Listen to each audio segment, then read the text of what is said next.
My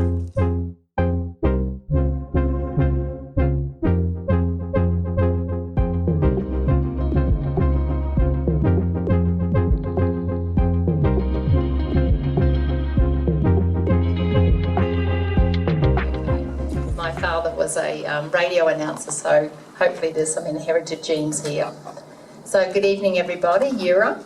And before I begin, I would like to acknowledge the Quandamooka people, who are the traditional custodians of the land and waters on which we are gathered here tonight. And I pay respects to their past, present and emerging elders and any who are with us here this evening. And welcome everybody. Look, hats off to everybody for coming out tonight.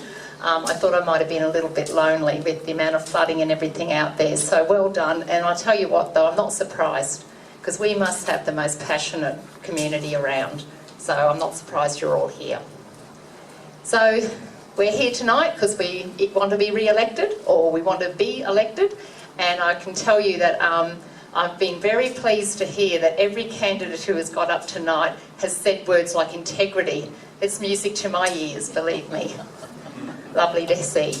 So for anyone who doesn't know me, that's just a little bit about me. I grew up in the country, and I think that's my parents were both sugarcane farmers from Bundaberg, and they always said that one day I would thank them for the upbringing I got, because it was pretty strict, but I can tell you their grassroots values that they gave me, I think have held me in good stead.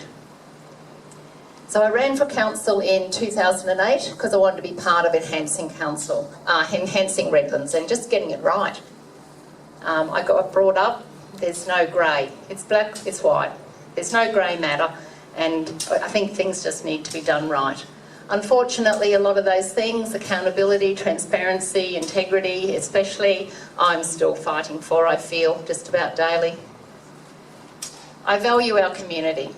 I got brought up with parents where we did a lot of community work, and I think Redlands, like I said before, we've got a fantastic community and it needs to be valued. It needs to be included more in conversations. Community consultation needs to happen more on a much larger scale. There's some of the schools that I'm involved in and some of the groups, and hopefully once re-elected I'll continue to be involved with my groups and helping them, and it's really rewarding. At the moment we've got a new basketball group set up, so with my skills that I've gathered over the years, it's great to be able to go in and help these groups get up and going, and then you can move on to the next group to help them. But you can just see there, it's also a real lot of fun as well. I also want to promote the health and well-being of our community.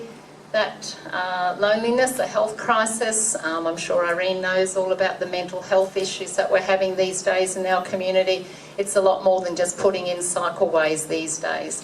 There's a lot of stress out there, and I like to help as much as I can. We held my friends there with myself in the white, we held a candlelight vigil down at Wellington Point after the New Zealand horrific act of terror that happened over there, because I could see that a lot of people were hurting, and we just put it out there, and probably about 40 or 50 people turned up that night. The community just needed to come together, and that mental health issue, domestic violence is something as well I'm very passionate about, and I will stand up for that any day, any time. And there's a lot of fantastic groups like Sonta and Seroptimus that work against domestic violence, and I'm more than happy to stand up with anybody like that.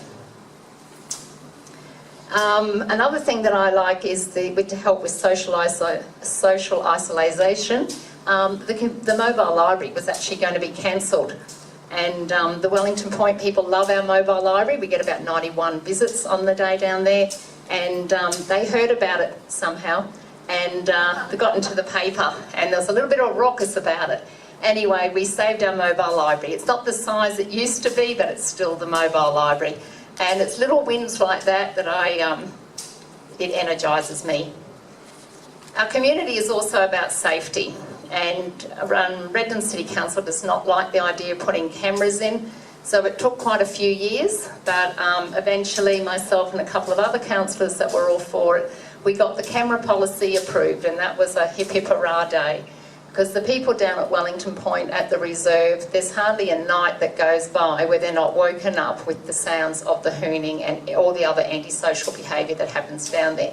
Now, I know this is an issue across our whole city, but now we've got the camera policy, we can now start using cameras. So that's a good thing. And we also got surf lifesavers in down at Wellington Point because it's actually our most visited beach. Beach Stratty. Just saying. So park infrastructure. A couple of years ago it was very clear that our parks were getting a little bit tired, but a lot of money in that has gone into our parks this term of council, and I'm going to really hurry up to get to the more important issues. Anyway, 14 parks have been done up this term. This is another one that I got asked in 2008, could a mural be put on the QR bridge? And it stayed on my desk, and for 6 months, for 12 years, I wrote to QR, and it got done this year. And thank you to the ladies who did that. Having been a small business owner, I really like to help and work with all our small businesses, as you can see there. Even if it's just something as simple as putting up a Facebook post of me buying a dress there, they then get inquiries about where did Wendy get that dress. So even the tiniest little things, you know, economic development doesn't have to be hard. Keep it simple and it works. So Nikki came to me, the footpath outside her shop was really a bit ratty after a lot of work. I said, well, why don't we paint it? Anyway, we got a beautiful mandala there, which has brought a lot of attention to her shop. So her business got new customers. It's always, it's exciting when things like that happen. Also to stimulate the economy down there, this was part of the revitalisation of Wellington Point that we've done this term. And that dance floor, you can see we put it out, dancing in the streets come up, 30 to 40 people turn up and we have a dance, and then we all go and have cake and coffee. And the, I know, it's a balance. But the shop loves it, you know, take away dinner, cake and coffee later, that's 30 or 40 people that mightn't have been in that shopping village that night. So the revitalisation of the Wellington Point Village was very important to me, and stage 2 is coming up this year. Now I won't go into all of it. Lights, businesses couldn't put up bud lights. It's a pretty simple thing, it's fantastic for placemaking, it attracts people to the area, outside dollars in, that's what we want. We don't always want to have our local dollars there.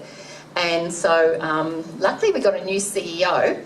And when I went to whinge to him how I couldn't get it done, he was on the lighting policy for Brisbane.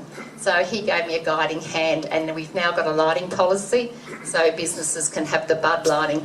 And it looks fantastic, especially when you've got the choir singing underneath them, and it is attracting people to our village. It's that simple.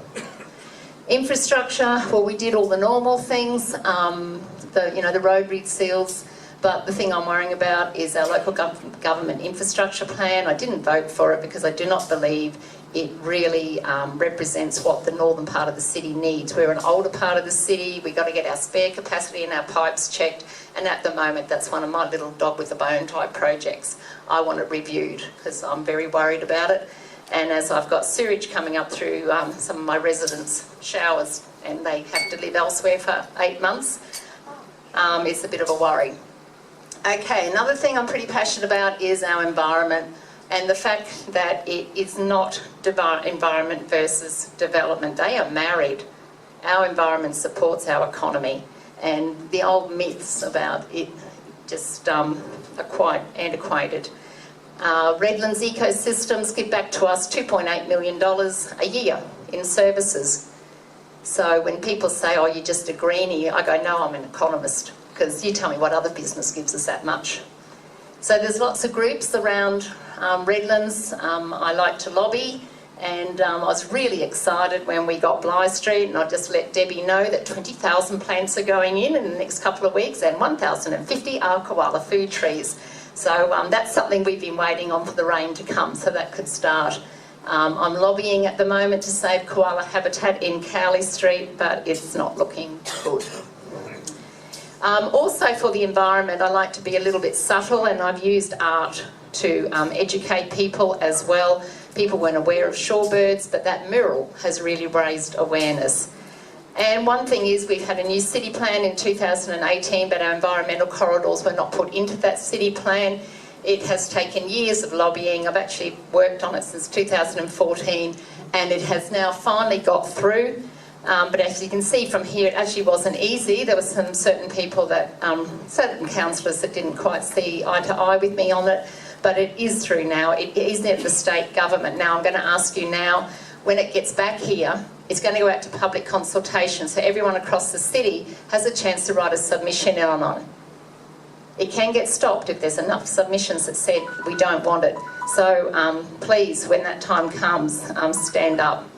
And that brings me to the city plan, where I'm going to have to talk really quickly. I didn't vote for it, and nor did Paul Bishop. We were the only two. At the time it was coming out, I did all I could. I shouted from every rafter that would hold me to ask people not to do it, get in submissions. My concern is that the city plan actually delivers increased density, increased site coverage, it lowered environmental protection, and it decreased the livability of our suburbs. So that's just an example you can see there very quickly, and that is why we've had some pretty disastrous developments happening around Wellington Point at the moment. It's not just Wellington Point that's going to get it, it's going to be anywhere that has the multiple density zonings. So we've got the environmental package there. I've got to talk about the city plan though, Tony. And so we're trying to get these amendment packages through. So anything you can do there with submissions would be good. I was just going to mention heritage and tourism, not where they could have been, but we're getting there. So it's been a busy and successful term, but there's a long way to go. And I will promise that that's all I do, is promise that I will work hard. I don't promise the other things because you never know. You've got to get the majority of 11 votes. So I hope, and I'm asking for your support coming in March 2020.